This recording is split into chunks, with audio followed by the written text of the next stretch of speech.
Carrie Jagger, and I work with OSU Extension in Morrow County. I'm the Ag and Natural Resources educator. Today I'm going to talk to you about starting seeds. A lot of folks go to the greenhouse or garden center and buy their vegetable transplants in the spring, but sometimes it's fun to start them on your own.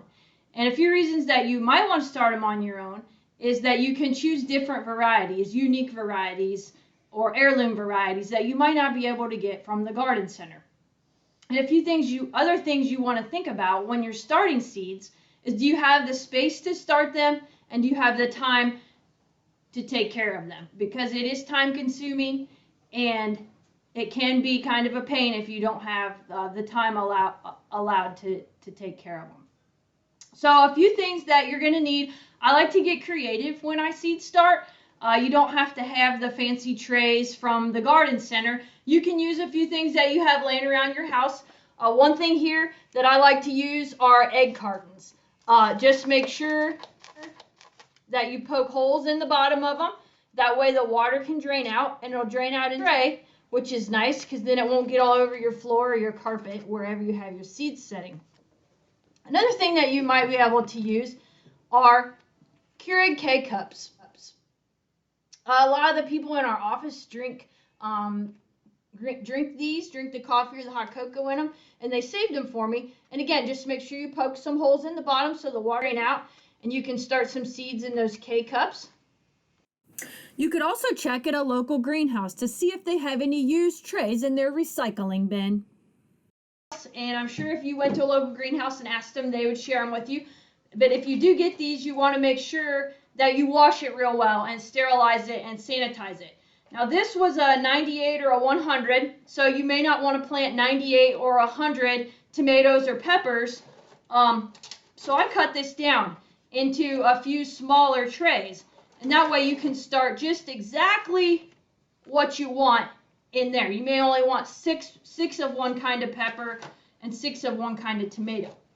And then once your seeds get to a certain size, they'll germinate, and they'll get two of their first leaves, and then they'll get their true leaves.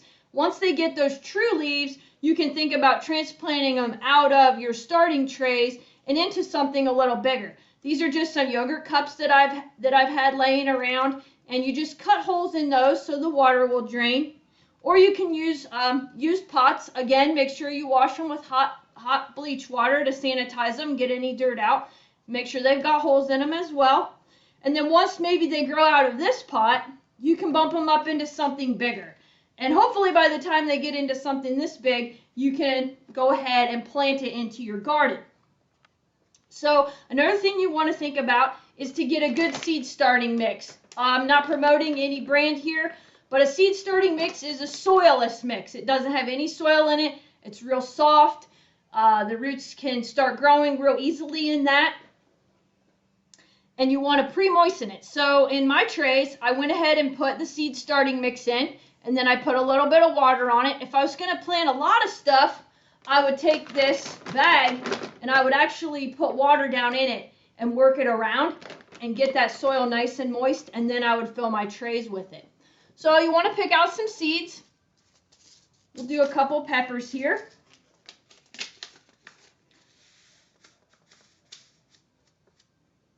You want to make sure that you get seed from a good, reliable source.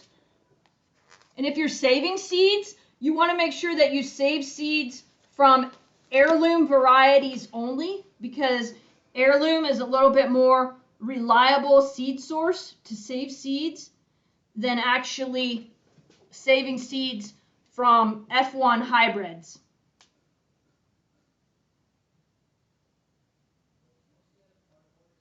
Put our 4 pepper seeds in there.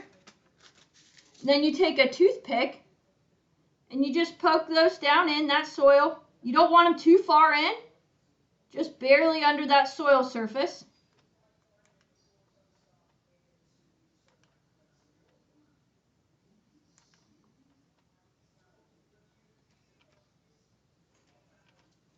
And then you want to make sure that you label them. I took just some milk jug and cut strips out of that. I like that.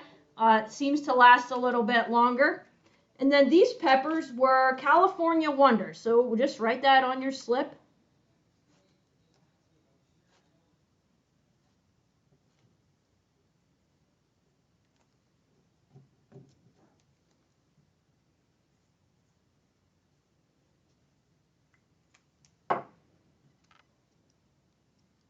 And stick that. You can see here we filled up our little tray with peppers. We've got all the name tags in it. It's covered nice with the plastic wrap, so it's in its nice little greenhouse, and we'll set that in a sunny window and let it grow. In this little tray, we're going to plant some tomatoes. And when you're thinking about starting from seed, tomatoes and peppers want to be the first thing that you start from seed. Peppers take quite a while to germinate, so don't get discouraged when they don't germinate right away. They'll take a few weeks to germinate. Onions are another one that take quite a while to germinate from seed. So if you want to grow onions from seed, go ahead and start those in February as well. And then if you want to grow, let's say, some pak choi or what do we got here? Kohlrabi, kale, Brussels sprouts. These are all considered cold crops. Cauliflower, broccoli, cabbage, all of those really like cool weather. So you can get those started in March. They grow pretty quick, they germinate pretty quick, and then you can transplant those out as early as April. Although you may want to watch and protect them from a little bit of frost, but they do like cooler weather a lot better.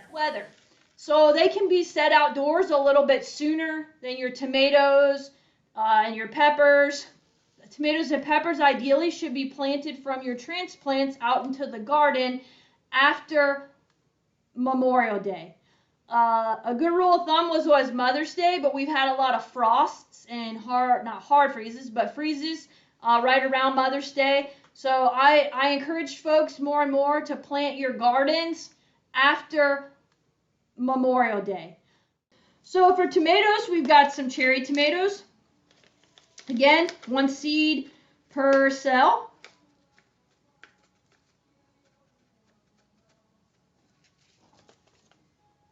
Same as the peppers, you just stick them there on your soil.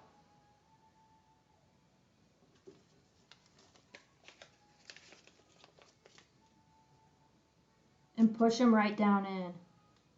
Not too far, just barely under that soil.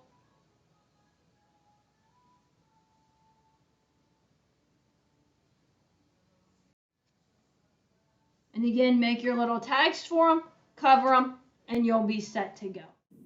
For more gardening questions or tips or seed starting questions, feel free to call our office, 419-947-1070, or follow us on Facebook or check out our website. Thanks. Have a good day.